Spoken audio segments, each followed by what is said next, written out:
సరస్వతి అంటే ప్రవహించున్నది. ఏది ప్రవహిస్తోందో అది సరస్వతి, అది ఉద్ధరిస్తోంది, జ్ఞానులను చేస్తోంది. సరస్వతి ఆగదు. అలా గంగ కూడా ఆగకూడదు. పవిత్రం చెయ్యడం, జ్ఞానం ఇవ్వడం అన్నది అలా వెళ్ళిపోతూనే ఉండాలి. ఇది ఎక్కడుంది? శివుడి జటాజూటంలో ఉంది. ఇప్పుడు అది మీ మీద పడాలంటే మీరేం చేయాలి? మీరు ఆయన పాదాలు ఇలా పట్టుకుని ఇలా వంగున్నారనుకోండి, ఆయన పాదాలు పట్టుకుని నించుంటే ఆయన ఏం చేస్తారు? అలా కూర్చోడు కదా బిర్రబిగిసి. వంగి నాన్న నీకు జ్ఞానసిద్ధిరస్తు అంటాడు. ఇలా అనగానే ఒక్కొక్క మహానుభావుడు దర్శించాడండి.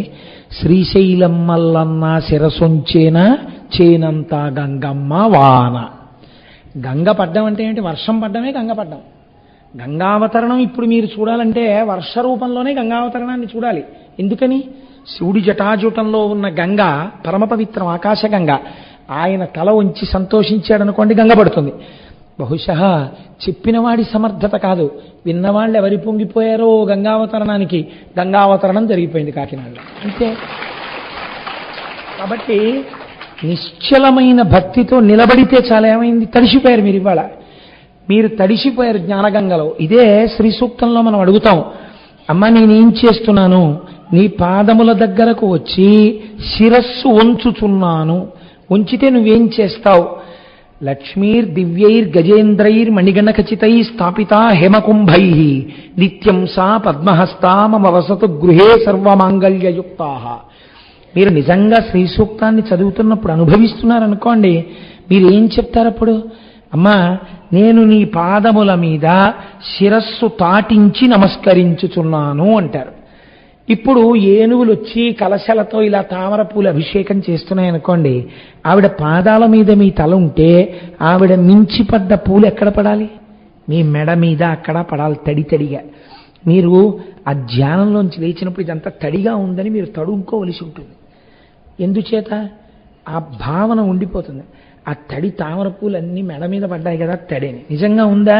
తడేం లేదు. ఎందుకు అలా తడుముకుంటున్నారు అంటుంది భార్య. అబ్బాయి ఏం లేదులే అంటాడు. ఇప్పుడు ఏమైంది? నిజంగా పడతాయి ఆ పూలు, వాడి మీద పడ్డాయి ఆ పూలు. భావన యందు పడతాయి. భావనామాత్ర సంతుష్టాయై నమః. మీరు భావన చేస్తే అది అమ్మవారి యొక్క అనుగ్రహానికి దారితీస్తుంది. ఈ అనుగ్రహం జ్ఞానంగా మారుతుంది. ఈ జ్ఞానము వలన కైవల్యమునకు వెడతాడు. కాబట్టి ఇప్పుడు శంకరుడు గంగను దాల్చుట అంటే కేవలముగా అలా ఏదో కుండలో నీళ్ళెట్టు కూర్చున్నట్టు కూర్చుంటాడని మీరు అనుకుంటున్నారా? అది జ్ఞానగంగగా మారినది. ఆ జ్ఞానగంగ ఎందే మీరు తడిసిపోవలసి ఉంటుంది. కాబట్టి ఒక లీల ఉంటుంది, దానికి బాహ్య ప్రయోజనం ఉంటుంది. మీరు ఆంతర ప్రయోజనము కూడా తెలుసుకోవడం మీ ధ్యానమును పరిపుష్టం చేస్తుంది. ఉన్నతి ఎక్కడ కలుగుతుందంటే ఆ ధ్యానములోనే కలుగుతుందండి. ఆ ధ్యానమునందు ఏకీకృతమైపోతాయి. మూడుగా మొదలెట్టినవి ఒకటైపోతాయి. నేను కూర్చున్నాను పూజకి, నేను శివుణ్ణి పూజ చేస్తున్నాను, శివుడు పూజ చేయబడుచున్నాడు, నేను ధ్యానము చేయువాడను, ధ్యానము చేయబడువాడు శివుడు, ధ్యానము అని మూడుతో మొదలుపెట్టారు. మీరు అపారమైన ఆనందంలో అన్నీ మరిచిపోయినప్పుడు మీరు ఏది చూస్తున్నారో దాంట్లో మీ మనస్సు లయమైపోయింది. మీరు పైకి శరీరం ఉంది, కానీ మీరు చూస్తున్నటువంటి మూర్తిలోకి ప్రవేశించేశారు. ఇప్పుడు ఏమైపోయింది? ఒక్కటే ఉంది. ఏ వస్తువుని చూస్తున్నారో ఆ వస్తువే ఉన్నది. నిన్నటి రోజున శంకరుడు గంగని పట్టడంలో ఒక గొప్ప కారుణ్యం, ఒక గొప్ప దయ. ఎందుకని? భగీరథుడు అడగకుండానే పడతానన్నాడు, బ్రహ్మగారు అడిగాకి ఇచ్చారు. శివుడు అడగకుండా పడతానన్నాడు. కాబట్టి కారుణ్యం అక్కడే మొదలైపోయింది. ఇప్పుడు చూడండి, ఇవాళ మనం వేరొక లీలని ప్రారంభం చేస్తున్నాం. అందులో అసలు శివుడి దయ గురించి మీరు వింటే ముక్కున వేలేసుకోవాలి, అంత చిత్రంగా ఉంటుంది. ఎప్పుడు జరిగింది? పాండవులు అరణ్యవాసం చేస్తున్నారు. దేనికి అరణ్యవాసం చేశారు? ధర్మమూర్తులు కనుక, ధర్మమును ఆలంబనముగా స్వీకరించిన వారు కనుక వారు అరణ్యవాసం చేస్తున్నారు. మీరు ఒకటి బాగా జ్ఞాపకం పెట్టుకోండి, ఎప్పుడు కథని కథగా వినడం వల్ల మీకు ప్రయోజనము చాలా తక్కువ. కథని మీరు విచారణ చేస్తూ ఉండాలి. ఒక పద్యం చదివితే కాసేపు కళ్ళు మూసుకొని ఆలోచించాలి, ఈ పద్యం ఇలా ఎందుకు వచ్చింది అని ఆలోచించాలి. పాండవులు ఎక్కడున్నారండి? అరణ్యవాసం చేస్తున్నారు. పాండవులలో ధర్మరాజాదులకు తెలియదా కృష్ణుడు భగవానుడని? ఖచ్చితంగా తెలుసు. కుంతీదేవి ఎన్నో మాటలు చెప్పింది ఈ విషయాన్ని. కృష్ణుడు వచ్చాడు. వచ్చినప్పుడు ఏమనాలండి వాళ్ళు? ఎందుకు నువ్వు మాకు ఇలా వస్తూ ఉండడం అడిగి అన్నం నేను వెళ్ళడానికే? ఏమయ్యా నువ్వు తలుచుకుంటే మాకు మళ్ళీ రాజ్యం ఇవ్వలేవా?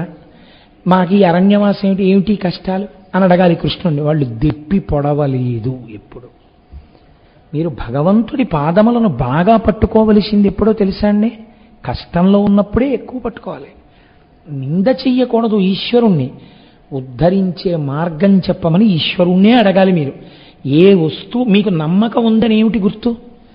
ఈయన దగ్గరికి వెడితే పని అవుతుంది అని మీకు నమ్మకం ఉంది అని గుర్తేమిటి? మీరు ఆయన దగ్గరికి వెళ్ళి అడుగుతారు కదండి. మీకు భగవంతుడి మీద కూడా విశ్వాసం ఉంది ఏమిటి గుర్తు? భగవంతుడిని అడగాలి చేసి పెట్టమని. కానీ ఒక్కటి, మీరు ఎలా ఉండాలి అడిగేటప్పుడు మీకు చేయడానికి? మీరు ధర్మమునందు నిలబడ్డానికి సిద్ధపడాలి కదా. అరణ్యవాసమునందున్న పాండవుల యందు ఈ స్థితి ఉన్నది. కాబట్టి ఇప్పుడు ధర్మరాజు కృష్ణ భగవానుడితో ఒక మాట అంటున్నాడు. శ్రీకృష్ణ భగవానుడు అరణ్యానికి వచ్చాడు. తన భక్తుల కోసమని భగవంతుడు ఎక్కడికైనా వెళ్ళిపోతుంటాడు. ఇప్పుడు సాకారుడై అక్కడికి వచ్చాడు. ఆయన అన్నాడు, ధర్మరాజు మరియును రాజసూయమున మారుతి తోడను క్రీడితోడను పరిభవముందినట్టి జనపాలురు మత్సరముంది యుద్ధతిన్ కురుపతి చేరి మీరిమము కూల్చదలంచుచునున్నవారు దుర్భరమగు వీరినందర దురంబున నోర్వగ పద్మలోచన అన్నాడు. అయ్యా మహానుభావానికి తెలియనటువంటి విషయం లేదు. రాజసూయాగం చేశాం మేము పూర్వం. ఆ రాజసూయాగం చేసినప్పుడు మారుతి అంటే ఇక్కడ హనుమకారు, వాయుపుత్రుడు భీమసేనుడు. భీమసేనుడు అర్జునుడు కలిసి తమ బాహుబలంతో ఎందరో రాజుల్ని రాజాధిరాజుల్ని ఓడించి అంతమంది ఓడిపోయి ఎదురు తిరిగేవాడు లేడన్న స్థితి వస్తే తప్ప రాజసూయాగం చేయరు. కాబట్టి మేము రాజసూయాగం చేశాము అంటే అందరూ రాజుల్ని ఓడించేశాం. మా చేత ఓడింపబడని రాజు లేడు. ఇప్పుడు మేము అరణ్యవాసానికి వచ్చాం అంటే ఏమైంది? ఓడలు బళ్ళయ్యాయి. ఇప్పుడు ఇది ఎవరి వలన జరిగి ఉండాలి? విధి వలనే జరిగి ఉండాలి. భగవంతుని యొక్క ఆశ్చర్యకరమైన చేష్టితమే. కాబట్టి నువ్వు కారణం అంటున్నాడా ధర్మరాజు? అంటలేదు. ఇప్పుడు మేము అరణ్యంలో ఉన్నాం. ఇత పూర్వం మా చేత ఓడింపబడిన వారు అందరూ ఏకమయ్యారు. ఏకమై ఏమిటి వాళ్ళకి మా మీద పగ? ఇత పూర్వం మేము రాజసూయాగం చేశాం, సింహాసనాల మీద ఉన్నాం. ఇప్పుడు మేము రాజ్యభ్రష్టులం, అరణ్యంలో ఉన్నాం.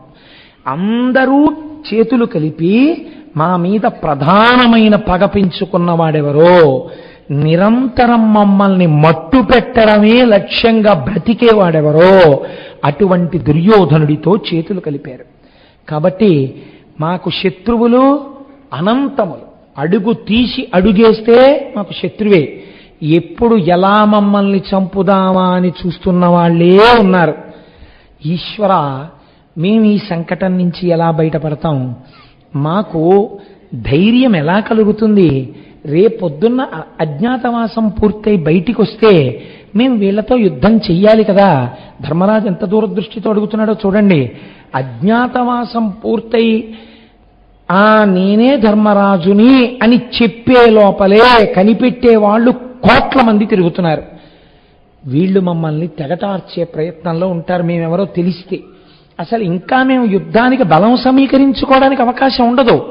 నలుగురిని పోగేసుకుని మాకు మేమెవరో ఎక్కడున్నామో ఎవ్వరికీ తెలియదు. ఎందుకని అజ్ఞాతవాసానికి వెళ్ళిపోవాలి, ఎక్కడో ఉంటాం. అజ్ఞాతవాసంలోంచి ఎంత కష్టం వచ్చిందండి నిజంగా పాండవులకి. మేము ఇలా బయటికి వచ్చి ఊపిరి పీల్చుకుని అమ్మయ్యా అజ్ఞాతవాసం అయిపోయింది అనేటప్పటికీ ఓం అని గణపతి పూజ ఎక్కడ? యుద్ధభూమిలోనే. అదే జరిగింది కదండి మరి ఉత్తరగోగ్రహణంలో. శత్రువులు వెన్నంటి వచ్చి నిలబడిపోతారంతే. అప్పటికి మాకెవరు దిక్కు? ఎవరు మా వెనకాల ఉన్నవాళ్ళు ఎవరు? మేము 5గురమే. వాళ్ళు మమ్మల్ని తెగటార్చరా? అన్ని వేపుల నుంచి వచ్చి మమ్మల్ని చంపరా? మాకు ఇప్పుడు ఉన్న శక్తి మాకు చాలని అహంకరించట్లా. ధర్మరాజు గారు పట్టుకునేటటువంటి ఆయుధాల గురించి మీరు వింటే ఆశ్చర్యపోతారు. ప్రతిదాని మీద బంగారు వృషభాలు చెక్కుంటాయి. ఇంట్లో ఉండే వస్తువులు కూడా అలా ఉండాలండి. మీరు ఇంట్లో ఉండే ఏ వస్తువుని ముట్టుకున్నా అది మిమ్మల్ని ధర్మ ప్రచోదనం చేసేదై ఉండాలి.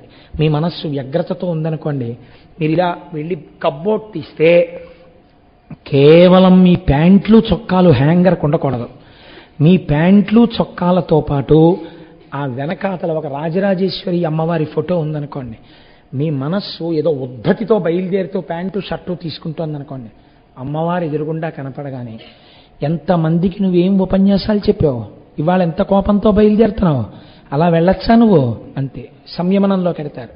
ఎటు తిరిగినా మీకు చంద్రశేఖర పరమాచార్య స్వామి వారి మూర్తులు కనపడుతున్నాయి అనుకోండి, ఆయన్ని చూడగానే అసలు ఆయన యొక్క ఆ చిరునవ్వు చూడగానే మీ మనస్సు శాంతంగా ఉంటుంది. అవతల వాళ్ళ అజ్ఞానాన్ని మీరు మన్నించగలుగుతారు.